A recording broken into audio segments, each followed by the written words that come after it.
Hello everybody and welcome to the CCA Semifinals here Thanksgiving weekend. I am DRF joined by Lianzi today and we have a fantastic Division 3 matchup that we're going to be getting started with here in just a few seconds. Lianzi, why don't you walk us through these teams real quick?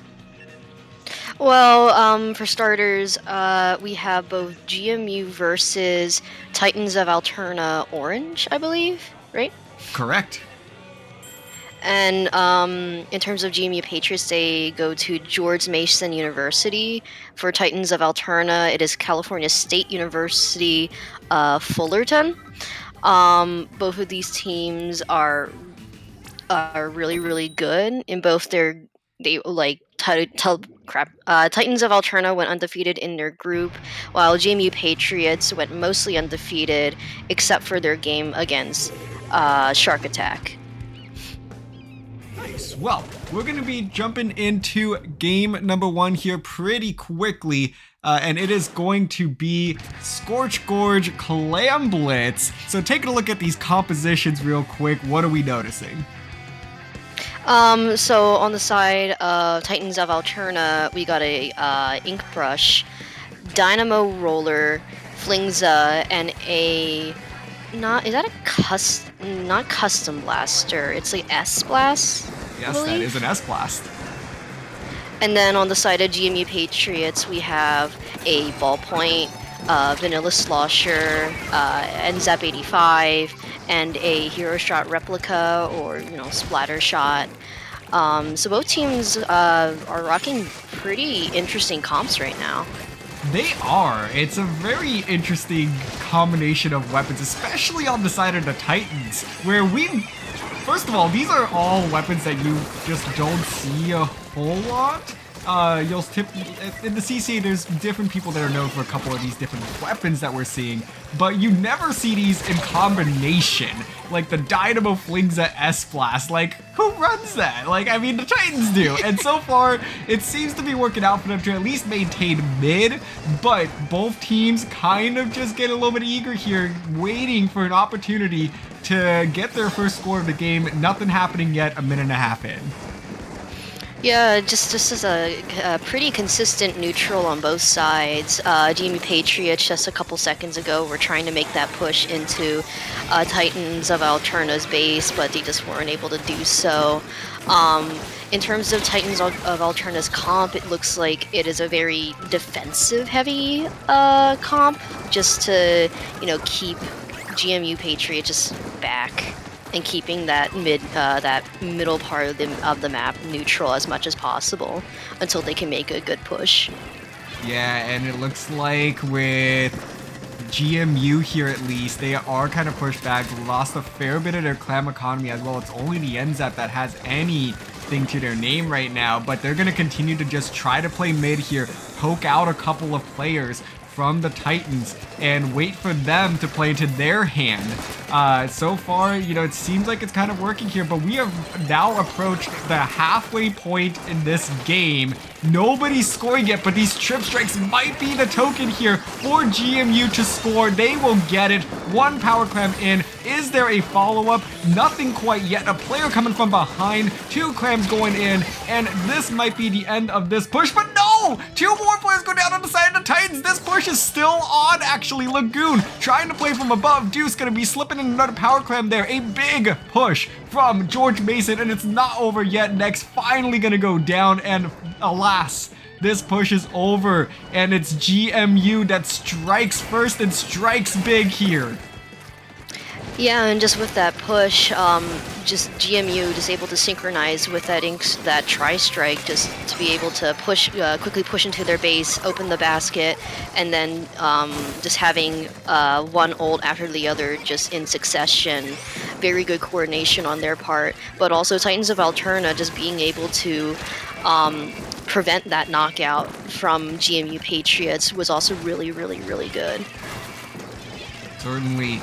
So now with a minute and a half to play, it's going to be the Titans of Alterna out of Cal State Fullerton that have to make a move here. Every trade will be in favor of the Patriots as they continue to just play carefully here because it's worked out for them before. Just continue to keep paint in mid. Eventually, the Titans will play into your hand and things will open up to a push. And at this point, they really don't need a big score either. They can just play defense because this can be a game-winning score, especially at this late in the game. Yeah, and just with 50 seconds on the clock, it seems like GMU Patriots is trying. Ooh, with the not tri-strike, but crap, what's it called? Oh, 10 missiles going out. It seems like any attempt of a push was halted right there. Oh, and that's going to be the Fullerton picking up this pity clam, and this is going to be another push. Ooh. Oh, but Lagoon comes up with possibly a triple. It might have been with some assistance from the Flingza as well. So with 20 seconds to play though, this is gonna be messy for Fullerton here. They're gonna have to juggle 2 power clams here. They're gonna pick up the pity as well. I don't know about this play here because now all 3 of the 4 players on the side of Fullerton are gonna be noticed at all times, and it's going to take a couple of really nice picks here to open things up for them. Yeah, and let's just see what Titans of Alterna is able to pull off right here. Looks like the Brusher going in, trying to get a score. You're getting one down. Oh, wait, they did it! I did not think that was going to work out, but from out of nowhere, off the top row, 4 power clams. I did not realize how many clams that 4th player had to be able to coordinate that one. Lagoon comes up big and shocks the heck out of the Patriots to steal game number 1. Yeah, and that was intense. Just Titans of Alterna, just patient. They were just so patient, so calm during all of that. And you know, the score that GMU Patriots had on Titans of Alterna wasn't just like a couple points, it was almost a knockout, and just Alterna was just able to just, I don't know, just play it cool, push up when needed to, and then when just with the brush, just distracting 2 members of GMU, they were just able to push in.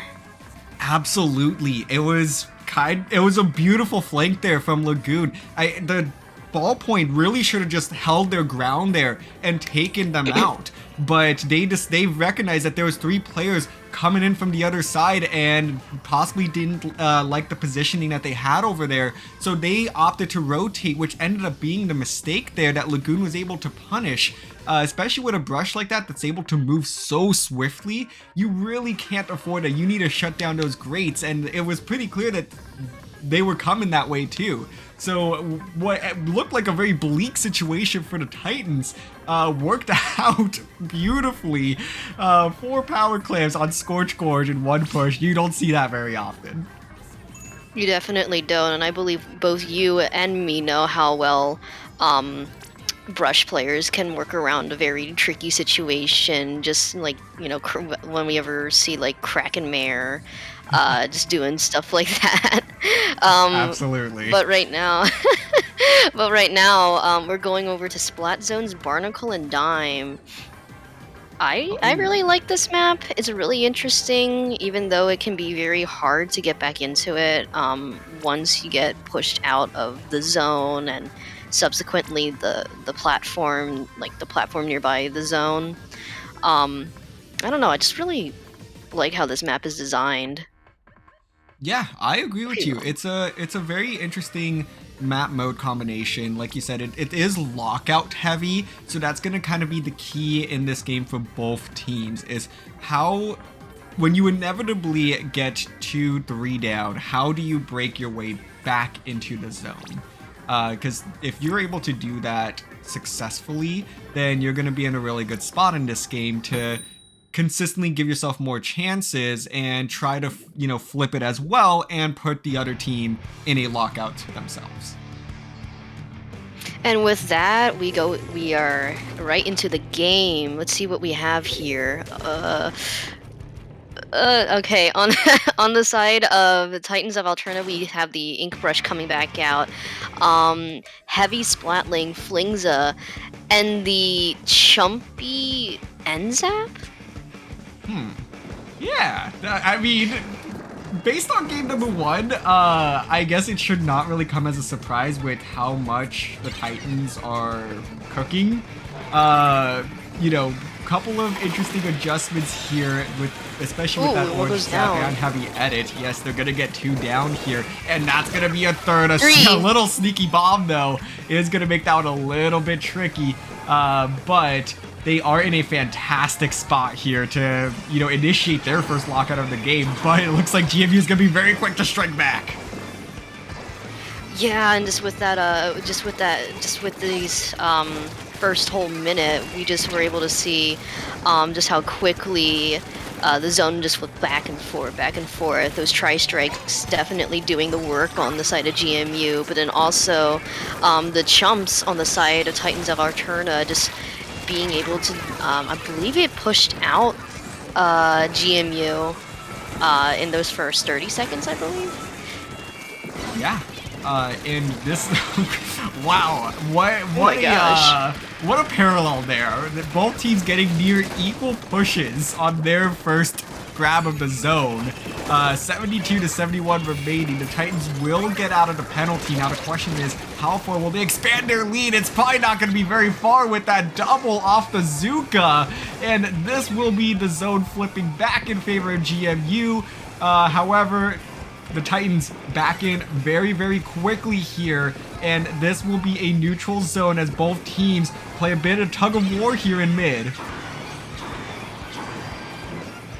And with that, with the tri-strikes coming out, the bucket going in, almost like on a solo mission just to push back Holo Titans of Alterna.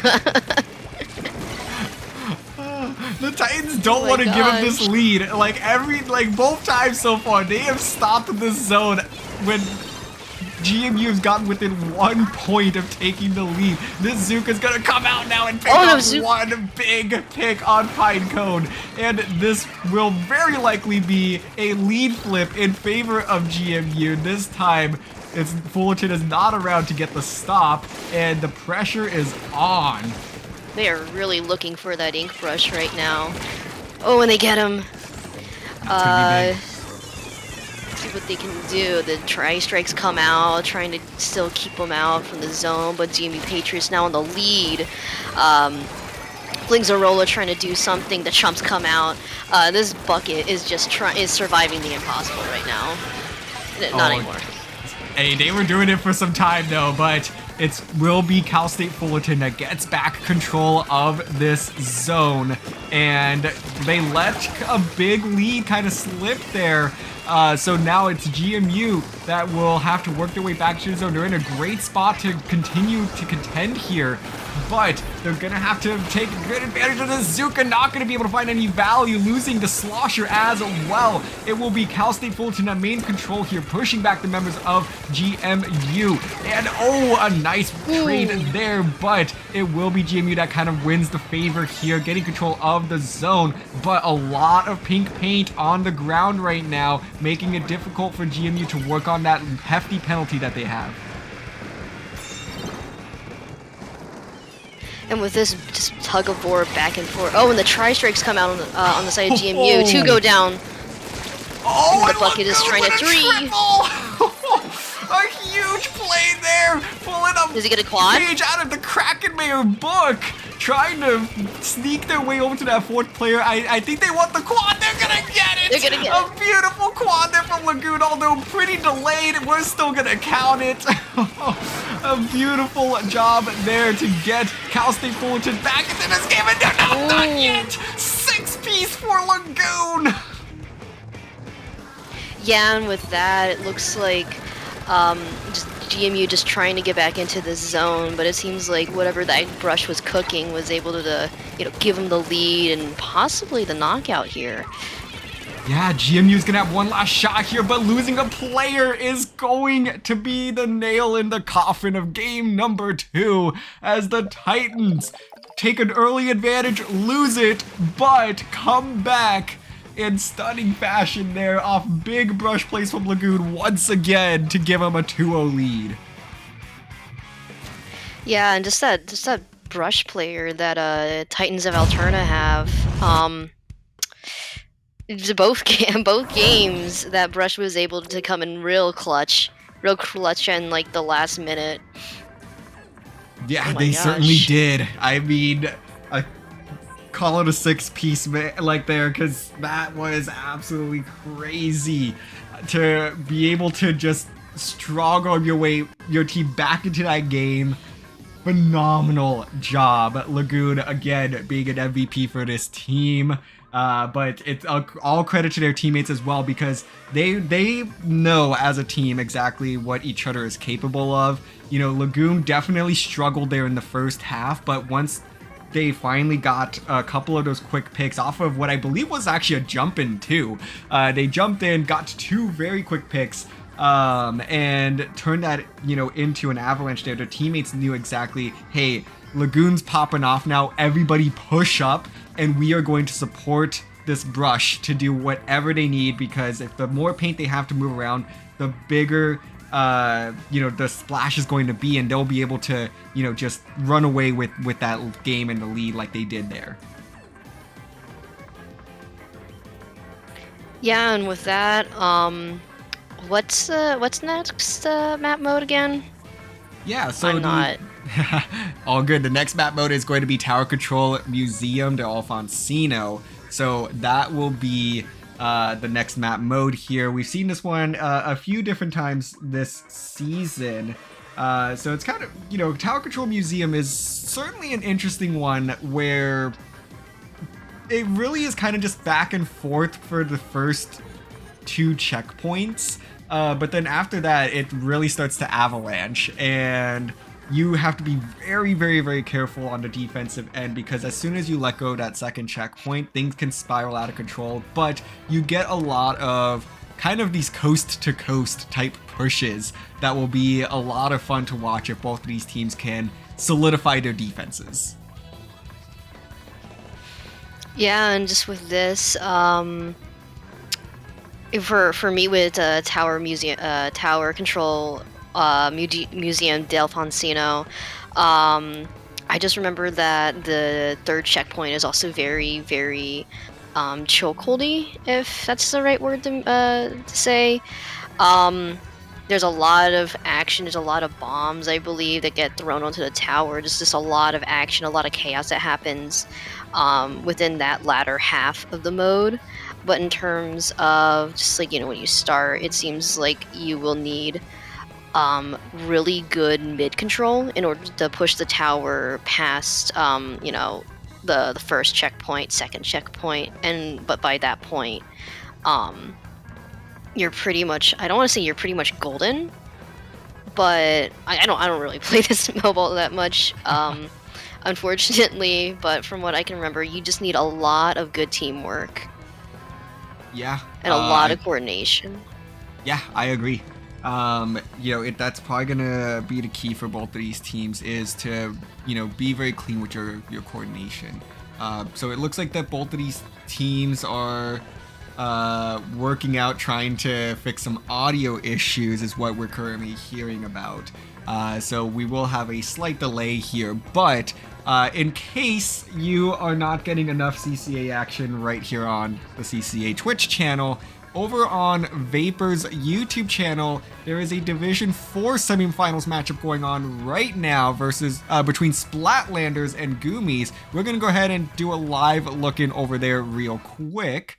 If we can pull that up. There it is. So as you can see, Splatlanders have taken a commanding 3-0 lead in this set over VCU's Goomies. They are looking to punch their ticket to the Division 4 finals in their first playoff appearance. Ooh, and then it looks like just one person went down with the shield. And then, oh my gosh, what is going on here? Oh my gosh, what is going on? Oh, well, Oh I my. mean, that's It's a a good start blood. for Goomies, though. I mean, if Goomies are able to capitalize on that big down situation there, which it looks like they're just constantly getting picks left and right, Goomies might be able to get their first win of the set and start to put themselves back in this set. But right now, Splatlander is very, very commanding in this set so far. So we'll go ahead and continue to keep an eye on this set as we are getting back on track here for our own set between the Titans of Alterna and the GMU Patriots. Both teams are back and we are getting readied up here. So we will be jumping into this one shortly as the Titans have a 2-0 lead over GMU. But GMU, they've really been in both of these games and held really convincing leads at certain points in game 1 and game 2. So it's like GMU is, not out of this in the slightest. I think they just need to find ways to clean things up a little bit and keep Lagoon in check. Definitely. I just wanted to say, just right before we cut out of that other stream, it looked like that the inkjet was about to get hit with one of those Trizuka's shots, and I just found that really funny. I'm like, oh, is he gonna die? Oh, I guess it'll be to be continued. Yeah, I was gonna say just like they did in the new season trailer. We'll go ahead and do the. Oh yeah, they did. The freeze frame to be continued. Oh, speaking of the new season, is it all right to talk about, like, I guess I know it's like spoilers or anything, but did you see some of the new stuff that's coming out? Yes, there's been a lot of new kits that have been revealed so far.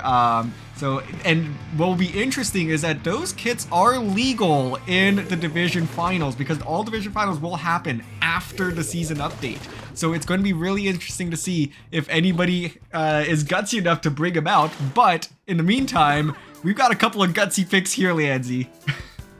Alright, yeah, it looks like GMU Patriots is running the pretty much the same comp, ballpoint, bucket, not bucket, vanilla slosher, NZAP, splatter shot, aka hero shot replica. But on the side of Titans of Alterna, we have a 52 gal splatter, not splatter shot, but is that the scopes? Splat charger? I think that no, it's not scoped. It is just a regular splat charger. Flingza and Range Blaster, I believe. Yes.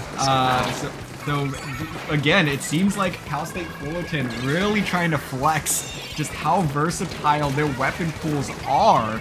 As Lagoon will not be on the brush for the first time this set. We'll see how that kind of affects the composition and the pace of play here. But so far, it seems to be working out as the Titans are on that first checkpoint. It's going to be Yufa that's going to try to get behind the tower. They're not going to be able to find the pick that they need. Ampri going to be jumping out. That's going to be at the end of this first push. 66 points remaining. A solid start here for the Titans yet again. Definitely, and I believe it's Lagoon on the gal. Am I correct about that? Yes, I believe that is correct. Lagoon is on the gal in this game, so that... Oh, and a nice pick there with the inkjet. I think that was with the back out too, so... I think it was. Kind of surprising that landed. Yeah, I'm surprised too. I'm like, oh, that's gonna get sucked up. Nope. No, I don't. And it was active too. Oh my gosh. Maybe you just shot the foot? I don't know. Maybe, strange. But Patriots are riding this tower through this second checkpoint, going uncontested here. Gonna finally lose 2 members. Now this will just be how far can this tower go before this push inevitably stops. Deuce backing up. Said the job here is done. We are in a good spot. We have taken a really strong lead here, doubled the initial push from the Titans. So GMU pretty satisfied with where they are as we approach the halfway mark of this game. Yeah, and this with this ballpoint, this ballpoint now just has a second inkjet, I believe. From their last one, they just have the special charge up and are just patiently waiting on when to use it at the correct time. The bucket now has their tri-strikes charged up, and they're using it right now, just trying to push push Titans off of the tower, gain back some mid-control. Drinks come out. Someone snuck behind. Oh, it was Lagoon. Lagoon snuck behind GMU and was able to take 2 people out, I believe. And now they are on the tower, pushing. Yes, and this Zuka is gonna come out, not be able to get anybody. Finally gets the charger, it seems. That's gonna be a huge pick there. But this Flingza still somehow surviving on this tower. Gets enough time to get their team in and gets the lead. Wow, another big play from Cal State Fullerton to sneak in a lead. And once again, they are in the driver's seat. They did get wiped out there, but the lead was the key part of that push. I don't know how that Flingza just managed to avoid every single shot there. Like, they didn't even move either. They just kind of were like, hey, if I stay still enough, they are not gonna notice me. Oh my gosh. Alright, now it's just GMU Patriots trying to get ahead in the lead, and it looks like they do. This pushing forward towards that third checkpoint. 10 missiles do come out on the side of Titans of Alterna, pushing them back, and it looks like this push is almost over, unless no. The Flings, I believe, is back on tower. Yeah, and this push is certainly not over, as GMU still has a numbers advantage to work with. Gonna be a bit of a trade there, but all trades working in favor of the Patriots at this stage. I mean, this has been exactly what we were talking about going into this game, Lansing, where we basically anticipated that second checkpoint was going to be key for both these teams, but both teams have been really solid defensively, and we're getting this fantastic just coast-to-coast tug of war where both teams ride it from inside their base all the way to the other team's base and get the lead. And now Cal State Fullerton gonna have to do it one more time here. They do get the pick, and that's gonna get things kicked off for them. But, oh, it's gonna be the trip strikes that slow things down, and that might have been GG. No, it isn't, as Nex is not fast enough to get to the tower and be the last person standing, and that will do it. GMU is on the board in game 3. Let's go. That was a very, very well coordinated fight on both ends of GMU and Titans. Just a really good back and forth, really good tug of war. But it seemed like, at least to me, GMU. I feel like GMU really likes this map. I don't know. Just like vibes. They really like museum tower control or something like that. Seemed like they really like playing that map to me, because the hero shot was just toying with that charger, just having a blast, I think. Yeah, I think that they did really well there to be able to capitalize on, first of all, the change in composition from the Titans. You know, Lagoon switching off of that brush, we said was very notable going into that one. We were both kind of surprised by it a little bit. And I think it did limit a few of the mobility options that we had previously seen from them. But again, with tower control on Museum, you're not as free-flowing as you would have been in Game 1 and Game 2 anyways, just by the nature of the map. But I think they did a really good job of just saying, hey, they're not going to be moving as fast anymore. If we can pick up the pace, then we will be able to, you know, match them and exceed them, which is exactly what they did. GMU looked like that they were kind of moving with a lot more pep in their step, as, you know, they kind of continue to really push back against the Titans each and every time, despite, you know, losing the lead there a couple of times. Yes, and yeah, I definitely agree with that statement. Now we're just waiting for one person, I believe, on Titans to ready up right now with 35 seconds on the board. Oh, and just as what I just said, battle time looks like. Yes, it is. We will be diving into game number 4 here, which will be Rainmaker on Crableg Capital.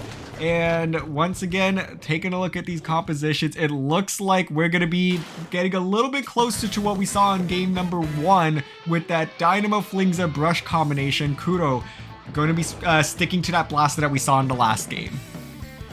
But then also on the side of GMU, Nex, I believe, was their NZAP player for the first couple matches, switches off to the Vanilla Slosher, while I believe it was Slug went onto the NZAP. So it looks like they same comp, different people not wearing their weapons. What am I saying?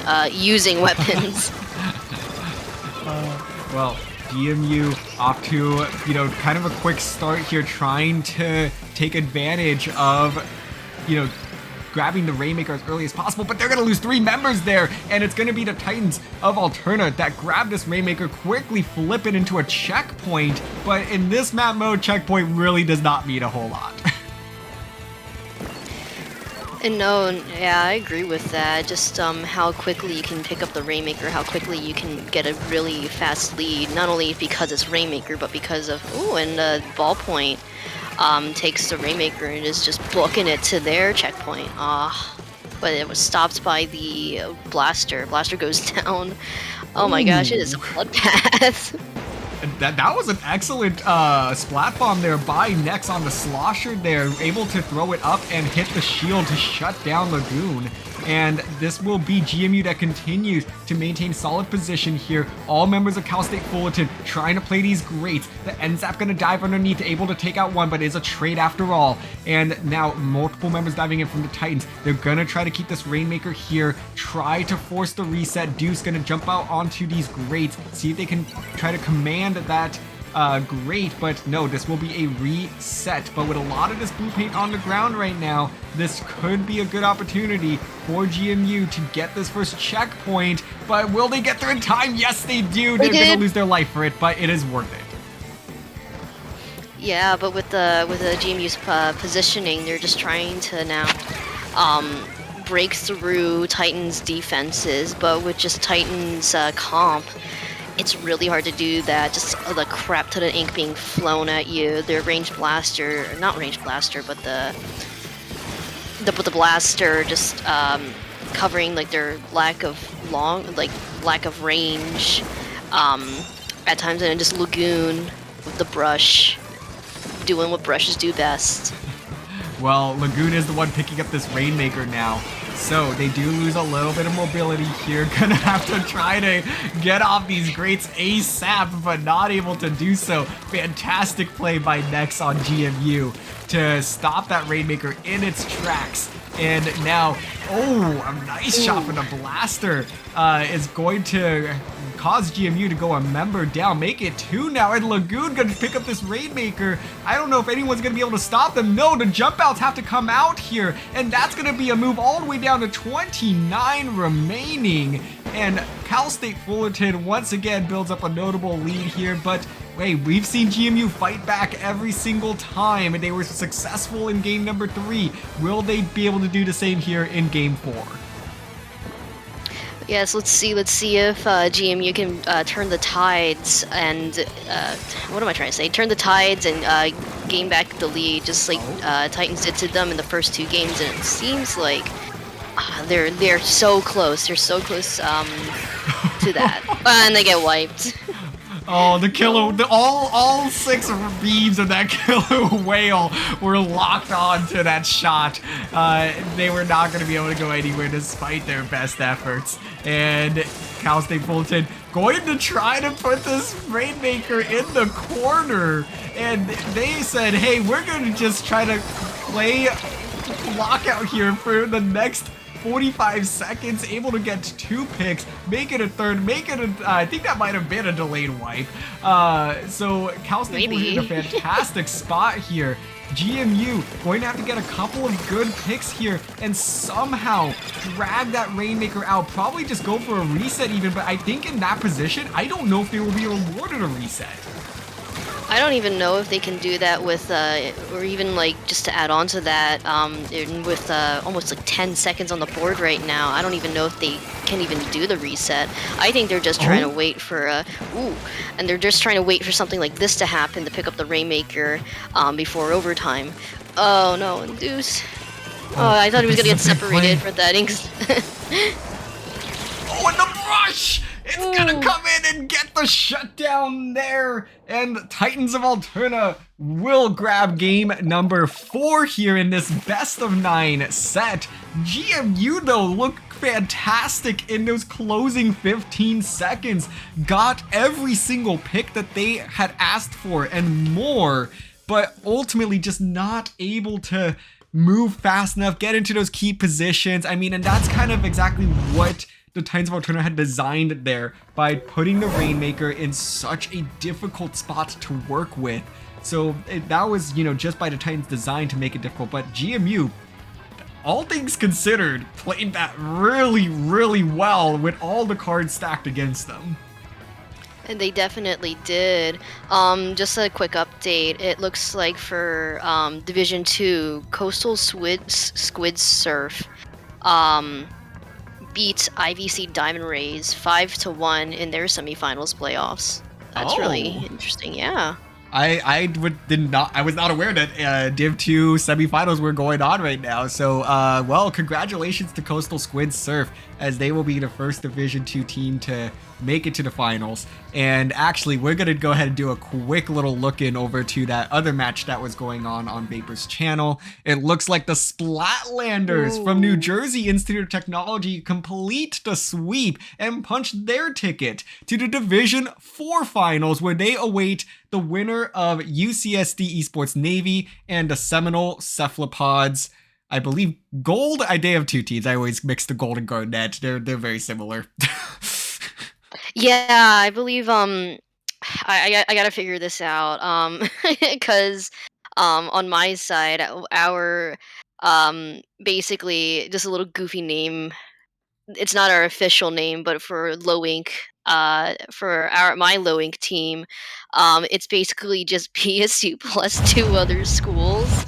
And I believe one of our members is on, I thought it was orange, but I think I'm wrong about that. I know that it's the same name, but it's different colors. Yeah, I gotta ask him about that. And sometimes that gets bad. hard to it gets hard to track sometimes, because especially in esports, that's such a common thing with having to maintain school branding, and then the differentiation is by having different school colors. So just to confirm though, it is Seminole Cephalopods Garnet that is going to be facing against UCSD Esports Navy. Winner of that faces Splatlanders in Division 4 finals. And then on that flip side as well, to that Division 2 matchup, we are waiting the winner of the Carne Inc. Soda Fries and Nightfall. That's who it is. So, but we still have another ticket to punch here, Lianzi. Diving on into game number 5. The Titans of Alterna are up 3-1, and we are seeing some Clamblitz Eel Tail here. And it looks like GMU Patriots is just trying to do, they got rid of their ballpoint for an extra Zuka. And meanwhile, with Alterna, it looks like most things are consistent except for their blaster switching out for the S Blast, and then their Sorella-brella. I believe that's the Sorella-brella. Oh, it doesn't. So it looks like comps that we've seen before are coming out with maybe a couple variations here and there. So let's see what these teams can do. Yeah, and so far it's GMU that has firm control here of this clam economy and of mid. And with these trip strikes, might be able to create an opening there. No, it's not going to be good enough, as it seemed like a couple of those trip strikes were a little bit short of the position that they wanted them in. But with a nice two down situation, they got it. This will be the first score of the game, and that's a wipeout. This is going to be a huge push for the Patriots out of GMU. They're going to be in a possible knockout position, especially with how fast this map mode goes. Definitely. It seems like we're seeing something very similar compared to the Scorched Gorge, Scorched Clamblitz that we saw on Game 2 of this set.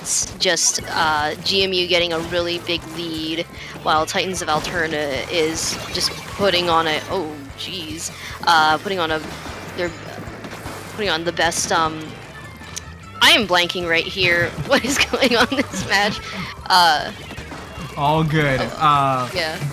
But it looks like this double Zuka is working really well so far, because it seems like every time a Zuka comes out, they are able to get 2 picks. And this will likely turn into another GMU push. No, everybody but the NZEP is going to go down. So they're going to go ahead and make the smart decision here, back up, and just try to maintain control of mid. A great defensive stop by the Titans. but things were starting to look a little bit scary there for them. And I mean, if you're GMU right now, I would just quickly start working on some fresh Zukas because that has been working very well so far. It looks like one of their members does have Zuko ready for whatever's going to happen. However, it looks like the brush is just was just in their base, and then another Zuko on the other side of Titans of Alterna coming out. No, it didn't go down, just was in mid, and now they go down. So I believe that was a possible late wipe, and then the brush comes out. Oh, and this is once again kind of flipping on its head here. GMU has been the one in charge so far. We've seen an 8 push out of the Titans, but every single time it's a quick response with a 3 down, making a wipe out. And this is going to possibly be a knockout situation here. They only need 4 clams. They have 3 in their possession. The trip strikes are out. They have enough to secure the knockout. They're piling them in, and it will be a KO. GMU tightens the set once again, cutting the lead down to 1. Yeah, and I believe that is the second knockout of this set. 1 for GMU, 1 for Titans. Wow, this is a very, very intense match. Very neck and neck right here. It is. It really is. Both of these teams came to play today. You know, with 1 knockout apiece, you really can't ask for it to be closer at this stage. So, you know, now we're halfway through the set. Titans are up 3-2. There's up to 4 more games left to be played, and neither team, I think, can get comfortable. Like, if you do, you're just gonna kind of lose the set because either team is in a good spot right now. I mean, I think that it might have been the map with Eeltail in particular, but I think that double Zuka combo worked really, really well for GMU, and I would love to see them possibly stick with it. I mean, you're going on to Flounder Heights.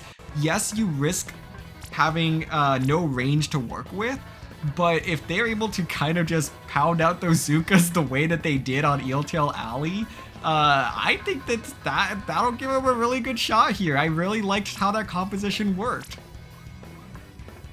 Definitely. I'm just thinking of Flounder Heights right here, and I remember talking to our very well-known other streamer, Vapor, just talking to him, like, I don't know how to play Flounder Heights. I was always struggling with it, and I think I still am. And he just said, he like turned to me one day and said, haven't you thought about just playing a weapon with Zuka instead of Crab? And I went, oh. And so then afterwards I was like, okay, I'll try that. The next match was very interesting, and I realized the power of Zuka on a map like Flounder Heights. So we might see double Zuka coming out. Maybe not on the side of Titans, but definitely GMU from last match. Yeah, I would love to see it. I think it just worked so well for them.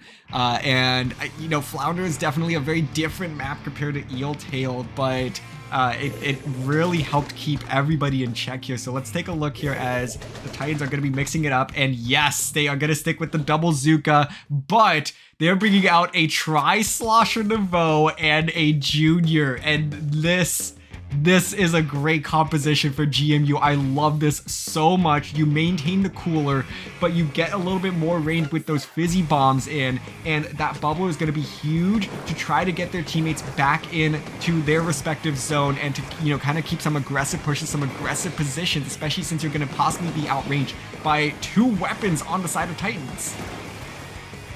Definitely. But on the side of Titans of Alterna, that Ink Brush was trying to just ledge guard or just sit just very comfortably on the ledge, but unfortunately, I don't know who picked them off, but someone picked them off, and it seems like we're in a pretty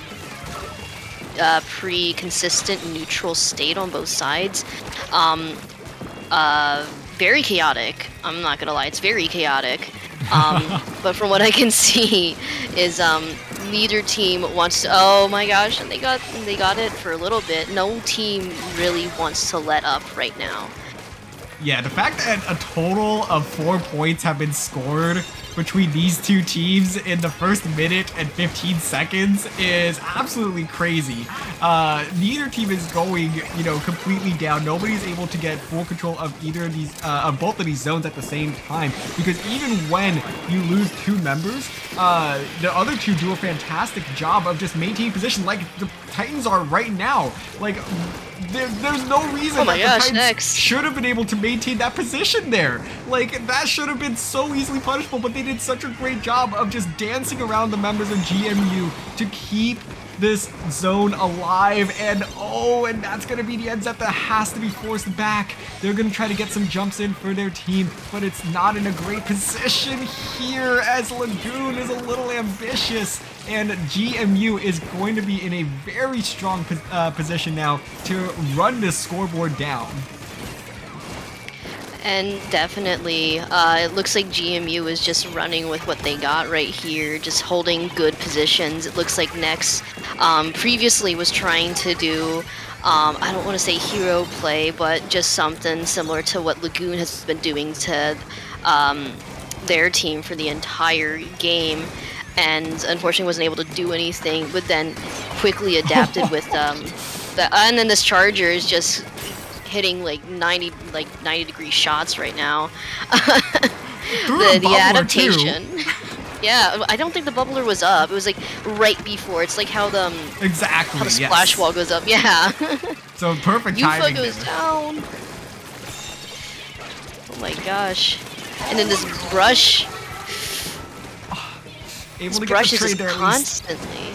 Oh my, I know. Yeah, but the brush is just constantly in GMU's face. This brush does not want to let up their aggression on GMU. Oh, and there it goes again. And now only the sniper jumps out. However, that seems to be like an almost late wipe, if I were to say. Yeah, but the key thing here for Cal State Fulton is they got the lead. They are going to lose it here again, but given how iffy of a start that was, the fact that they have managed to take the lead and are keeping this game close right now is huge for them. Because GMU is continuing to sort of run the table, and it should be their game to lose at this stage with 20 points left on this scoreboard. It's going to take the Titans a lot of ink and a lot of manpower. They can't be staggering like this, and that's going to be a huge 2 down. If they can find this third pick, that will do it. GMU has tied this set at 3 games apiece, and this is basically now a best of 3 set. Wow. Oh my gosh. Oh, that was crazy. Absolutely. Oh my gosh, sorry about that. I think I need a drink of water. I need a drink of water after this, and I don't have water with me, so. Oh my gosh. I got heartburn. Just I don't think I'm not from this match. I ate some really good ramen today, and I'm just, oh my god. Oh no, not the ramen into commentary pipeline here. Oh no. With no water to to get you through. It was a good ramen. Well, this is now really a best of 3 set as these teams are tied at 3 games apiece. We are going to be looking at a final 3 games here. If we were to go to game 9, we're guaranteed at least game 8. But if this were to go to 9 games, we're going to be seeing Tower Control Hagglefish Market up next, Rainmaker Manta on deck, and Clamblitz Shipshape in the hole, as that is your back 3 that will determine your first team in the Division 3 finals. Yeah, and just right, there we go.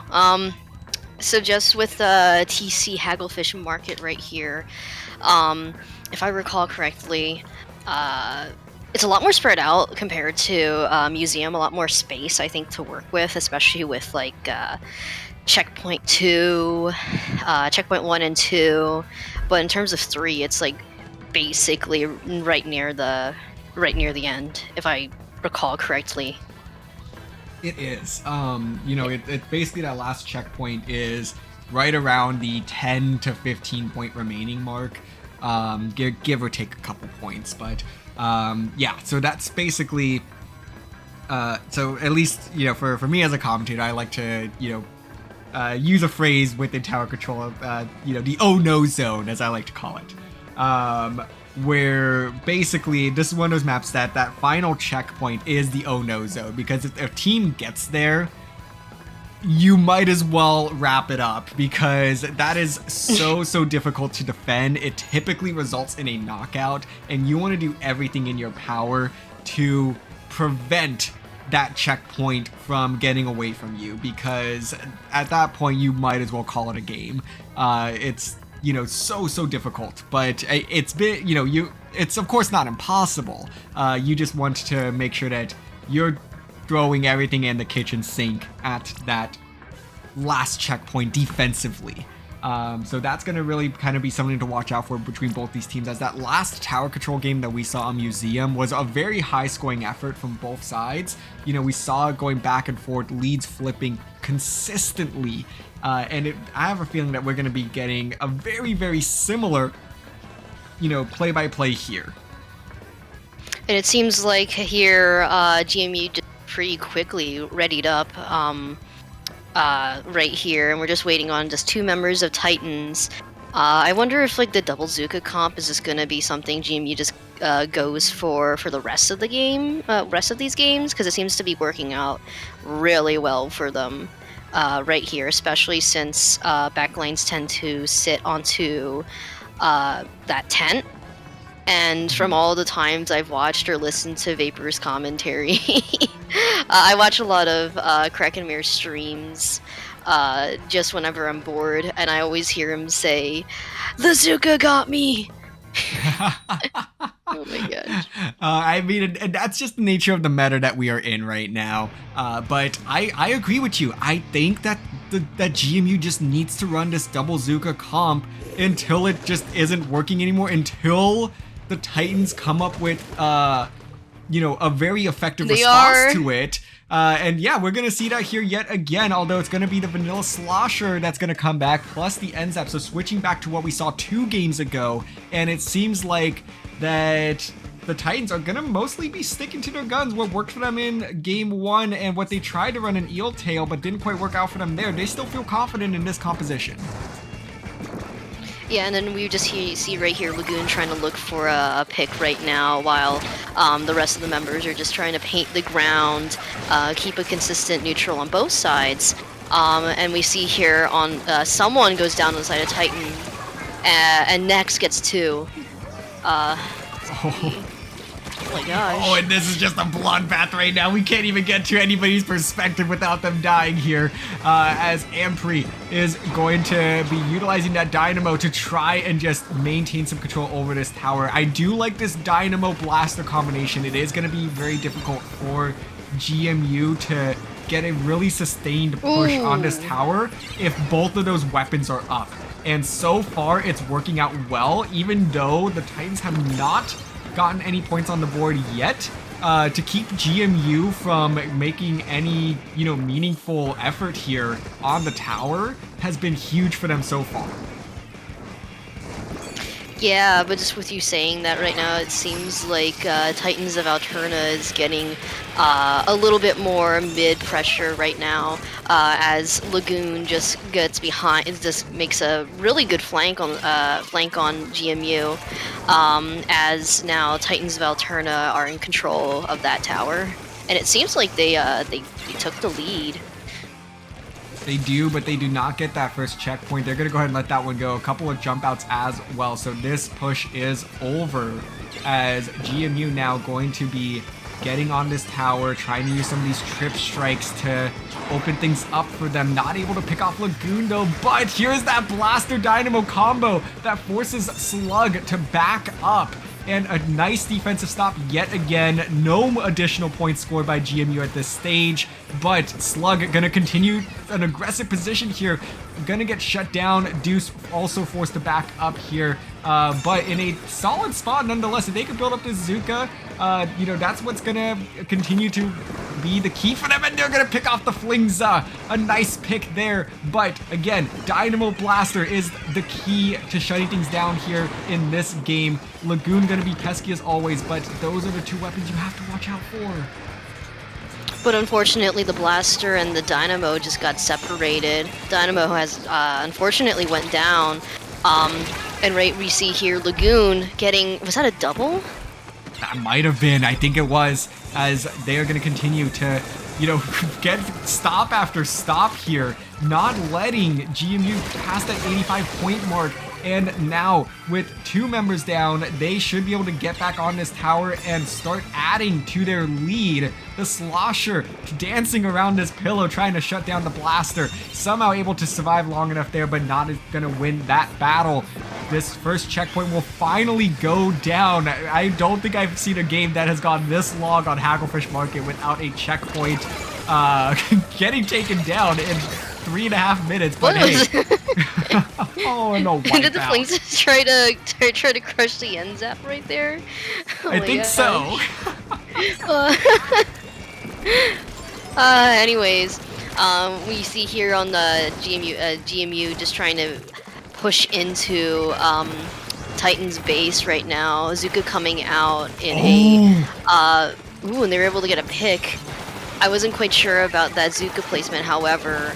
It seemed like it really worked out for, I believe it was, no, it wasn't, was it Nex? I don't know. It was not Yufa, but it was the other splatter shot. No way, this Dynamo's gonna get the double! They got the double, they get a triple, baby! Oh, and another big defensive stop. Exactly what we said. If you can't keep this Dynamo and Blaster combination in check, you're gonna be in for a bad time. But GMU, with that double Zuka, was able to get themselves within striking distance there. 50 to 42 remaining. It's an 8-point lead for the Titans of Alterna out of Cal State Fullerton. They are trying to go up 4-3 here in the closing 15 seconds. They're gonna have to try to preserve their life here, try to build up some specials. Lagoon, with that killer whale ready, launches it right away and is able to help pick off one. And this looks like this tower might be under control of GMU. No, it's gonna be a 3 down. GMU is gonna give themselves one last shot here. Slug pops the cooler, 2 coolers on the tower, and no, it's gonna be the Blaster that picks off 2. Oh my gosh. Game number 7 for the Titans out of Cal State Fullerton, and they go up 4-3. They're within match point of the Division 3 semifinals. Oh my gosh. That Blaster just being able to live for that long came in real clutch for Titans right there. What a chess match this was between those two teams, because we both said, hey, GMU, you gotta stick with this double Zuka because that's what's been working. And the Titans said, hey, we know that this composition did not work out the first time against the double Zuka, but that was on Eeltail Clamblitz, and that is perfect for double Zuka anyways. So if we can stick with this Dynamo and this Blaster, we will make life hell on that tower. And if we can just maintain both of those members, they are not gonna get a big push off. They got a little bit close. It was very, very scary there with about a minute remaining for the Titans, but they were able to, close that one out, able to shove GMU off the tower, and they managed to execute that perfectly. But both teams did exactly what they needed to do and exactly the key things that we were talking about, Lianzi. It's just that I think Cal State Fullerton was able to capitalize just slightly more, and these teams are already ready to go for Game 8. Oh my gosh, they are ready. Let's see what these teams have going on. I think GMU is sticking with their double Zuka comp. It looks like both teams are sticking with their previous comps right now. I'm not sure if double Zuka is the best for Rainmaker Manta Maria. I'd say it would work the best in like splat zones or tower control, but I don't play Rainmaker a lot on this mode, so I can't tell you. Well, I don't blame either team oh my here gosh. because both of these compositions have been absolutely key to big successes so far in the middle of this match, as GMU will very quickly in the opening 30 seconds claim the first checkpoint, swinging it right, taking advantage of the Titans being staggered on that left side. So they will get the opening lead, but the question is, can they get any more points on top of the first checkpoint? It seems like that's not going to be the case here, as Lagoon's going to get caught out in no man's land, but somehow picks off one before losing their own life.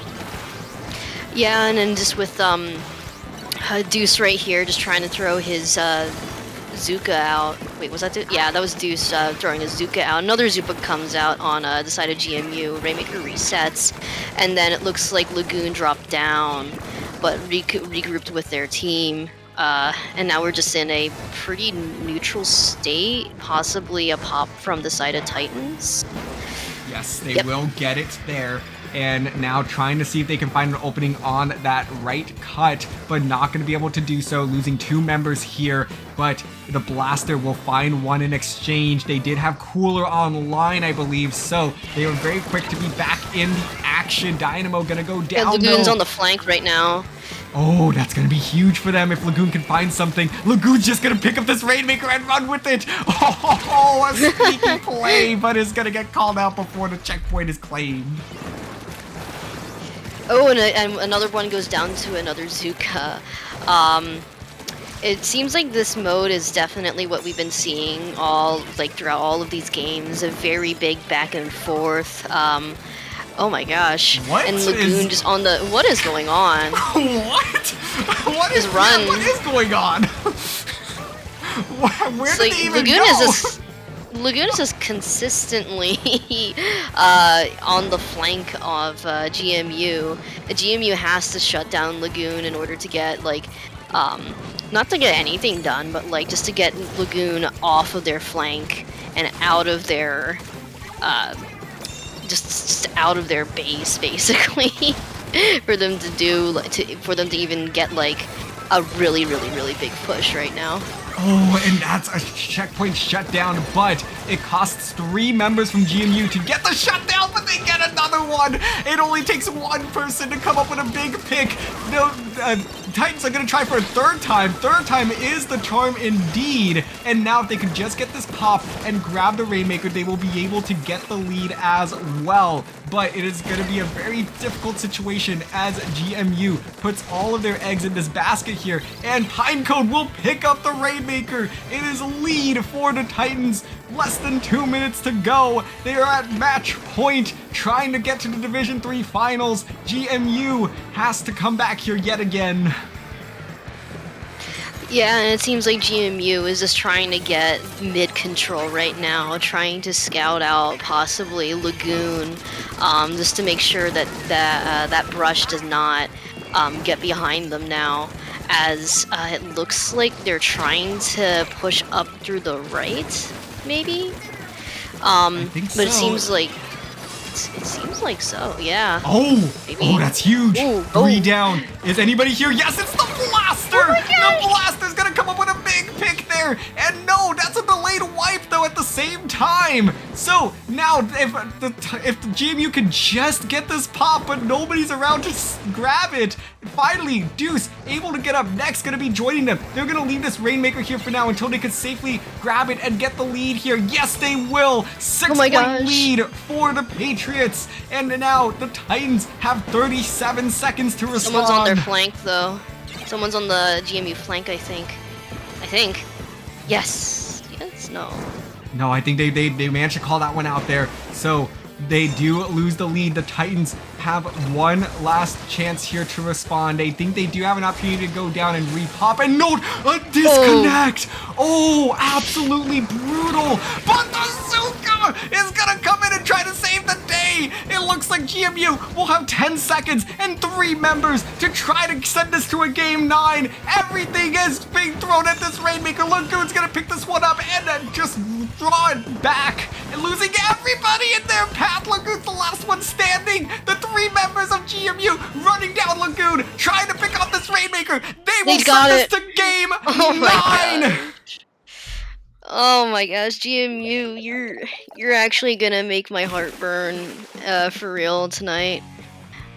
What what was that game? Oh my gosh. I thought it was GG's for them when they got that disconnect. Oh my gosh. The Zuka play though, they came out at the exact right moment. If you're gonna lose a player, at least it wasn't the Zuka. That comes in clutch time and time again in this game, and it comes up big yet again to survive the 3v4 situation. I mean, it was only 15 seconds, so that's not an absolute death sentence by any means with 15 seconds remaining if you have the lead. But GMU did such a great job of covering for each other and manages to force game number 9 in what will be an absolute... I don't even know like how this one's gonna go, because Clamlet's ship shape is really a slow burn of a map mode combination. It is, at least from my experience, one of the lowest scoring map modes of the entire game.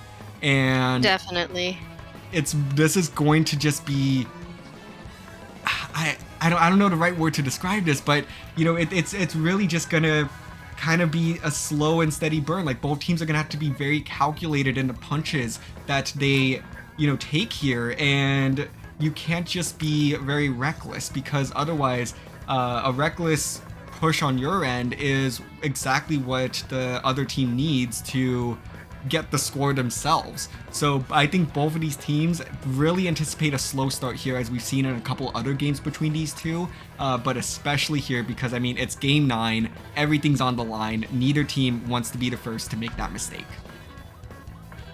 Definitely, and then just in terms of ship shape, from what I remember, just being constantly drilled in my head by Crack and Mare, always control your bridge, and if you can't, spend your specials to get your bridge back. At least that's what he said to me, or he said something like that. I'm not quite sure anymore. He probably said it to you too a couple times. He's like, should have gotten bridge. But you're absolutely right though. Bridge is one of the most crucial pieces here. I mean, it's not truly a bridge because it's not actually connected, but you know, this central, these two stacks essentially are going to be the keys for both of these teams to try and control. And so far, that's exactly what they're doing, controlling their own stack, trying to find an opportunity to dive in like Lagoon there, but Lagoon's not going to be able to come up with any value quite yet. But they will find a couple of trades here. Take a look at Slug, though, who's already making a move underneath the basket, but no power climb in play to get anything going quite yet. They might have one. Oh, they did. They actually was able to sneak it in. A great distraction play by Slug, but this will be a one and done push. So they do score early. We're not going to 8 minutes, folks. But with only one power climb being scored, it definitely leaves something to be desired.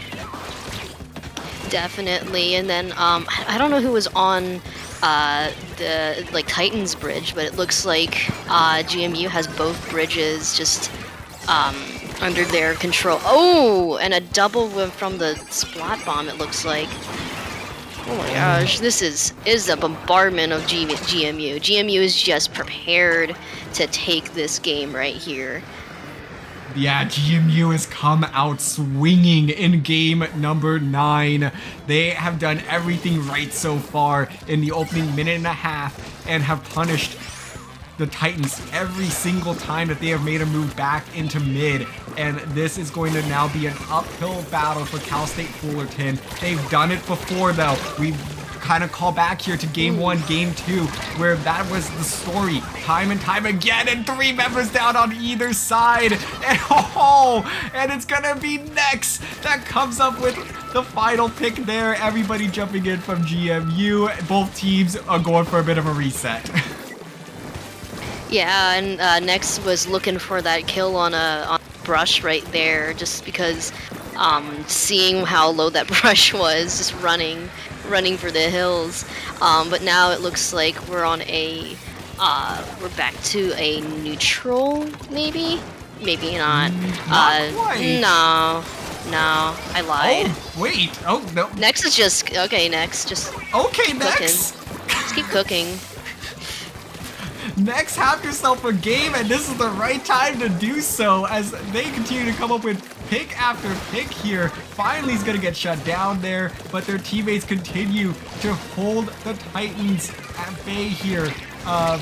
It seems like they're finally going to get a chance here to break through into mid, but not without another trade here.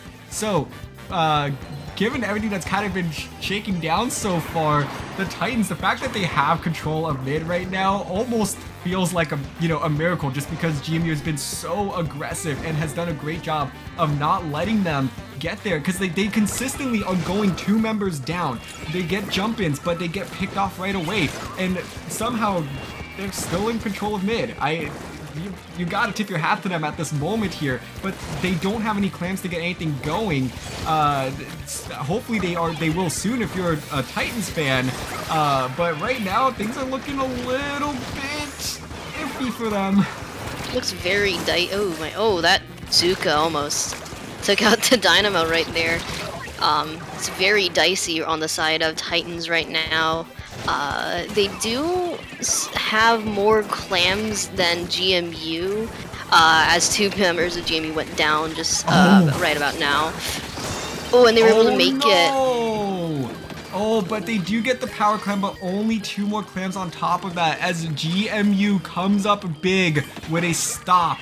But at the very least, the Titans do strike here, and they narrowed that margin just a little bit. We saw them in that very first Clam Blitz game in game 1. They were able to come up with 4 power clams to come from behind and win that one. That's probably going to be what it takes for them to win here. GMU, though, trying to put together the biggest defensive stop of the set so far, as the Titans are coming out and not going to go down easy. Pick off 2, 20 seconds to play. They are in striking distance of this basket now. It looks like this blaster is just trying to... Oh, and the blaster goes down. Oh well. And on this right now, it looks like they're just trying to get the Titans are just trying to get a jump in. However, it looks like they do have the ball. However, I don't know if anyone can get up to that ball. Oh, they did. No, it's gonna go off the edge. No! What a way to go down! The Titans lose the power clam to the sea, and GMU Patriots punch their ticket to the Division 3 finals in a Game 9 thriller. Oh my gosh. That was also a this entire set was very close. Very intense, very nail biting. If I do say. It was. Every step of the way, it was an absolute nail biter, as we saw the Titans have to just struggle to get those first 2 victories. And when they finally got game 1 and game 2, it was like, okay, this Titans team is rolling. They're doing pretty good. But GMU responds in game 3 to tighten the set. And then we kind of got some back and forth there with the Titans going up 3-1, GMU winning again, followed by a Titans win, followed by a GMU win. Like, it was just back and forth all set long, with only 2 knockouts between these 2 teams across all 9 games. I gotta give it to both of these teams for putting on a show. They did everything they needed to. They made the right adjustments exactly when they needed to. You know, GMU kind of discovered their secret formula going into game number 5 with that double Zuka composition and managed to ride that out the rest of the set. I mean, that was a big play by GMU to make those adjustments, but the Titans never gave up. You know, they recognized that this double Zuka was starting to cause them a little bit more trouble than they had experienced in those first 4 games, and were, you know, really sticking to the composition they knew, and it seemed like it was working out at times. But again, in what was just a struggle back and forth between these two teams, GMU is going to just get the edge here and come out on top. Yeah, that was. I'm still in shock from that entire set right now. Oh, and then the connection. Oh well.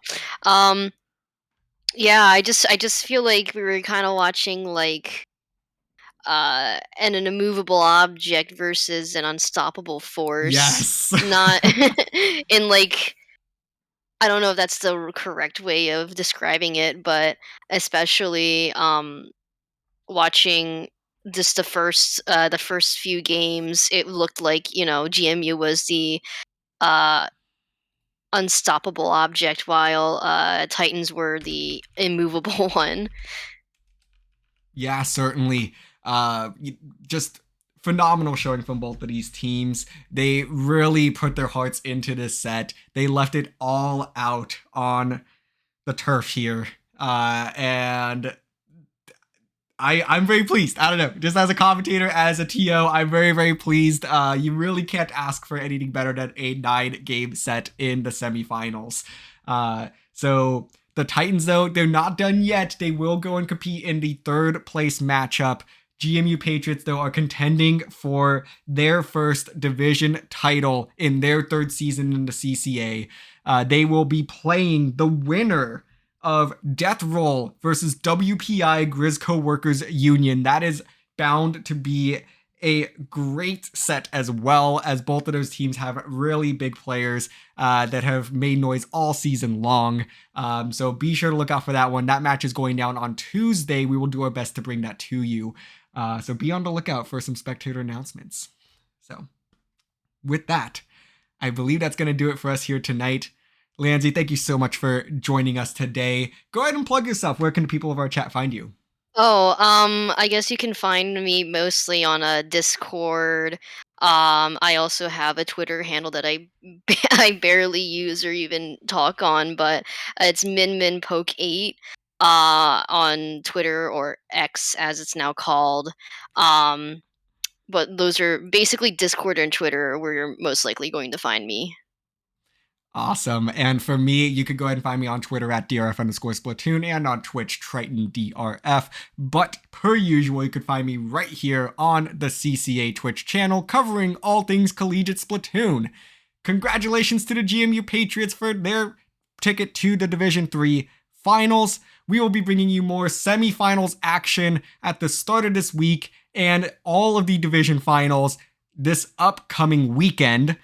December 1st through 3rd. You will not want to miss that. We are going to have phenomenal sets all week long.